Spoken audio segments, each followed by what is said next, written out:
buenas noches, amigos, familia de lo oculto. ¿Desde qué ciudad nos escuchan? ¿Y qué hora es allá donde están? Espero que estén listos, porque esta noche vamos a cruzar la línea, esa línea que separa lo real de lo imposible. Quiero contarte algo que no se escucha en cualquier parte, algo que pocos se atreven a narrar, una historia sobre personas comunes, que un día aceptaron trabajos aparentemente normales y terminaron cara a cara con el mal más profundo. Esta noche no hablaremos de sepultureros de oficio, sino de quienes, como tú o como yo, jamás imaginaron cargar con la responsabilidad de enterrar a una bruja. Brujas, sí, aquellas que según los antiguos deben ser enterradas boca abajo, atadas con un crucifijo y rodeadas de símbolos sagrados. Pero ¿quién tiene el valor de hacerlo? Déjame guiarte a un lugar donde los secretos se pudren bajo tierra, donde los susurros no vienen del viento, sino de lo que yace bajo nuestros pies. Me llaman de muchas formas, pero mi nombre ya no importa. Lo que importa es lo que hago. Yo entierro a los que nadie quiere, a los despreciados, a los malditos, a los que incluso la muerte parece temer. He sepultado tantos cuerpos que ya no distingo el olor del camposanto del pecado. Hombres y mujeres, sin familia, sin flores, sin una sola lágrima que los acompañe. Pero de todos esos entierros hay algunos que me siguen hasta en sueños, y esta historia es una de ellas.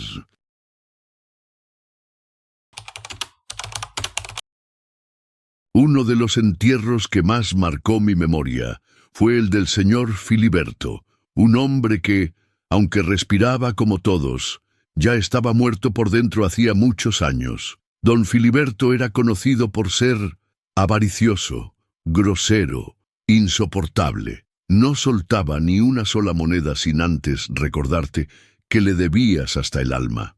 Le prestaba dinero a sus propios hijos, pero los obligaba a firmar pagarés, como si fueran extraños, y si no firmaban, no había trato. Tuvo una esposa, buena mujer, dicen, y 5 hijos que trabajaban de sol a sol, 3 hombres, 2 mujeres, todos decentes, trabajadores, pero la vida tiene formas retorcidas de mostrar su crueldad. Cuando esos hijos más lo necesitaban, él les dio la espalda, y no solo eso, los humilló. Los hizo sentir miserables. Con los años se volvió una bestia, alejando uno por uno a sus descendientes. Cuando su esposa murió, Filiberto se quedó solo en una enorme casa que se llenó de polvo y de resentimientos. La vejez lo fue consumiendo como hiedra en una tumba, hasta que ya no podía levantarse sin ayuda. Y aún así, cuando sus hijos intentaron cuidarlo, él les escupió odio. Les gritaba que solo querían su fortuna, que eran ratas esperando su muerte. Los hijos, agotados, terminaron alejándose para siempre. Lo internaron un tiempo, esperando que recapacitara, pero lo único que hizo fue maldecirlos desde su cama, maldecirlos con una rabia tan profunda que dolía solo escucharla.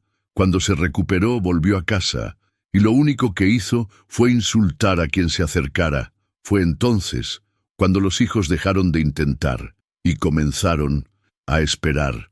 Don Filiberto vivió 2 años más, encerrado en su mansión de silencio y polvo. Durante ese tiempo, si alguna vez escuchó una voz, era la suya propia, o tal vez la de algo que ya no era humano. Los vecinos decían que por las noches se le oía hablar solo, como si discutiera con alguien. Otros juraban haber visto sombras asomarse por las ventanas, a pesar de que nadie entraba ni salía. Un día, sin aviso, su corazón simplemente se detuvo. Quizás se cansó de latir por un cuerpo lleno de rencor. Cuando encontraron el cadáver ya tenía días ahí. Los gusanos habían empezado su labor, y el olor, el olor, hacía vomitar hasta a los carroñeros. ¿Sabes quién lo lloró? Nadie. Sus hijos apenas levantaron el acta de defunción y luego me llamaron. Entiérralo donde puedas, me dijeron. y usa el ataúd más barato que encuentres. Eso hice. Lo envolví en un trapo viejo, lo cargué en la parte trasera de mi carreta y lo llevé al fondo del panteón, donde las tumbas ni siquiera tienen nombre. Cuando terminé de cubrirlo con tierra, uno de los hijos se acercó y me preguntó, ¿dónde está enterrado exactamente? ¿Van a venir a visitarlo?, pregunté yo. El hombre me miró y soltó una risa seca, casi tan hueca como el féretro donde yacía su padre. No, es solo por si algún día alguien pregunta. Y se fue. Así terminó la historia de don Filiberto, un hombre que sembró desprecio y cosechó soledad. Pero aún no era lo peor, porque después vendría ella, la mujer, que cambió todo lo que creía saber sobre el mal.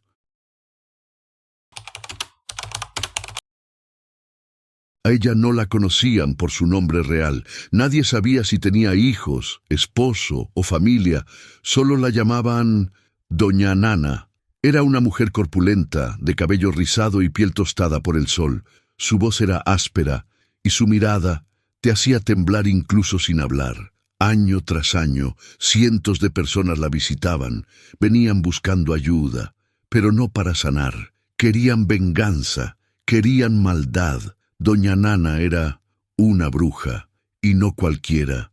Dicen que sus rituales se hacían de noche, cuando el pueblo dormía, y solo los perros sentían el temblor de lo que ella invocaba. En su patio era común encontrar gallinas decapitadas, restos de chivos sin extremidades, botellas enterradas, y figuras hechas de cera con alfileres clavados. Y aún así, la gente la respetaba, pero no por cariño, sino por miedo.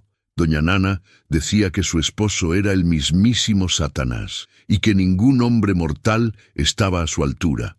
Algunos decían que cobraba sus trabajos con dinero.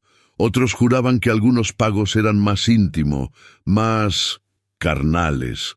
Unos cuantos valientes se atrevieron a entrar en su casa tras su muerte y encontraron frascos con un líquido blanco y espeso que preferimos no imaginar qué era.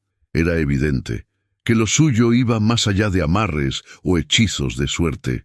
Doña Nana trabajaba con cosas que no debían tocarse, y cuando murió, la muerte no fue natural. Fue como si algo viniera por ella. La historia oficial dice que murió sola en su casa, dando una consulta. Una mujer del pueblo, una clienta habitual, fue a verla en busca de un amuleto contra el mal de ojo. Todo parecía normal. La bruja le preparó unas hierbas, le dio instrucciones, y luego todo cambió. Doña Nana empezó a boquear, como un pez fuera del agua.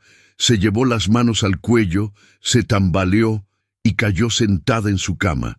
Su rostro se puso morado, sus ojos se desorbitaban, y entonces, según la clienta, comenzó a arañarse el cuello, como si alguien la estuviera estrangulando, pero no había nadie allí.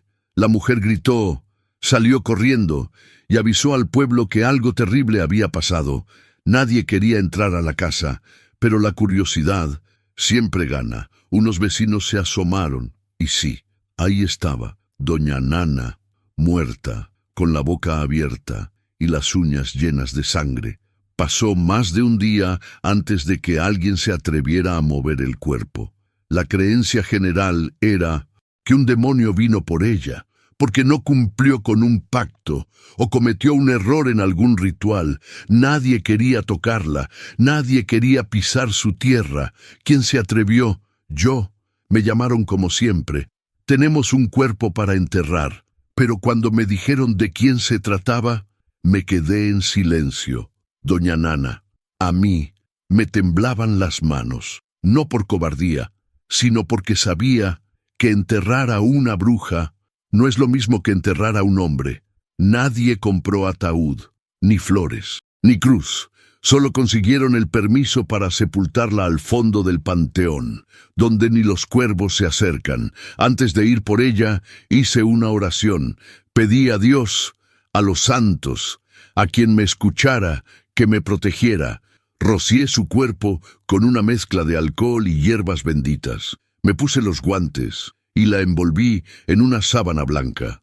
Estaba fría, pero sentí una energía densa, como si su alma aún no se hubiera ido del todo. La cargué, la subí a la carreta y emprendí el camino hacia el cementerio. El trayecto fue largo, pero no por la distancia, sino por la atmósfera. Todo estaba en silencio. Ni los perros ladraban, ni los pájaros cantaban. Era como si el mundo estuviera conteniendo el aliento. Cuando llegué, hice el agujero yo mismo, lo más profundo que pude, y al colocar su cuerpo en el fondo, una ráfaga de viento me rozó la nuca, helada, afilada, como un susurro que me dijo: «Esto no ha terminado».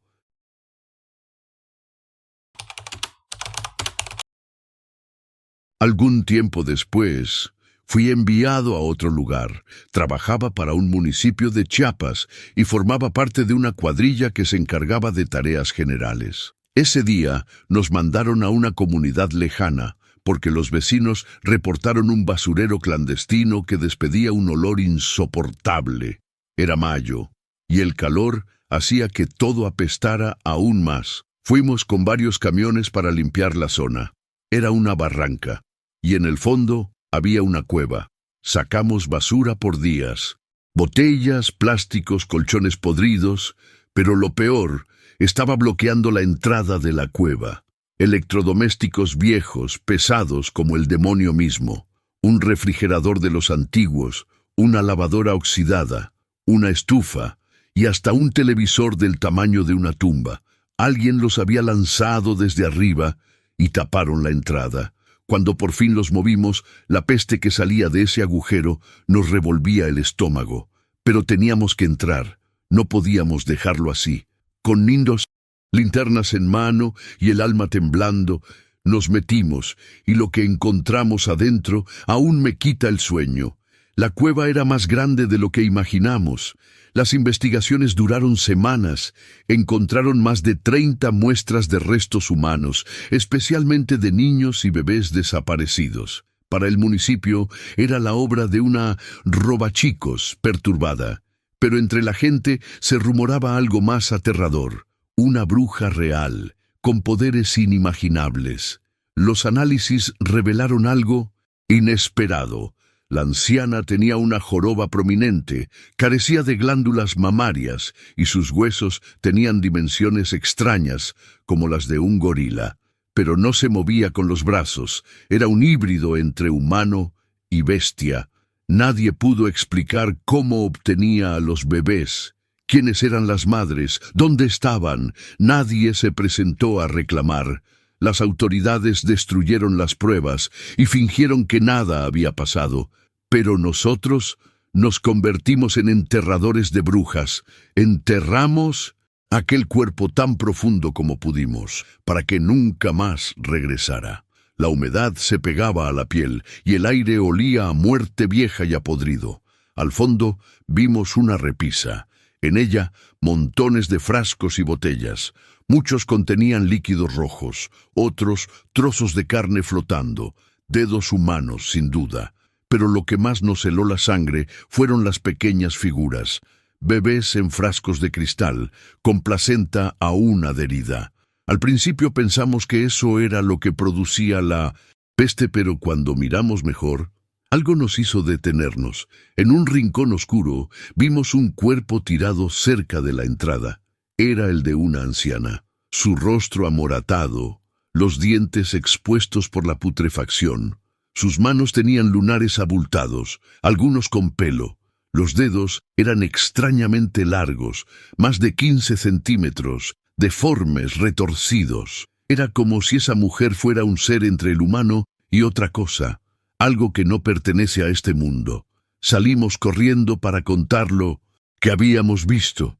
Al día siguiente, la policía y peritos llegaron, sellaron la cueva y comenzaron la investigación. Desde entonces, la cueva fue clausurada, la entrada derrumbada y el pueblo cambió. Se escuchaban menos historias de niños desaparecidos, pero el miedo permaneció. La gente dice que Doña Nana y aquella bruja desconocida aún caminan en las sombras. que su espíritu busca justicia o venganza, o quizás solo paz. Y yo, que enterré a ambas, sé que no todos los males terminan en la tierra. Algunas veces la oscuridad vuelve, silenciosa, esperando un nuevo huésped. Querido amigo, si alguna vez sientes una presencia extraña, una sombra que no ves o un susurro que nadie más oye, recuerda esta historia, porque hay cosas que no deben despertarse. Gracias por acompañarme esta noche. Si te gustó, deja tu pulgar arriba, comparte y suscríbete para más relatos. Nos vemos pronto en la próxima historia oscura, si te atreves.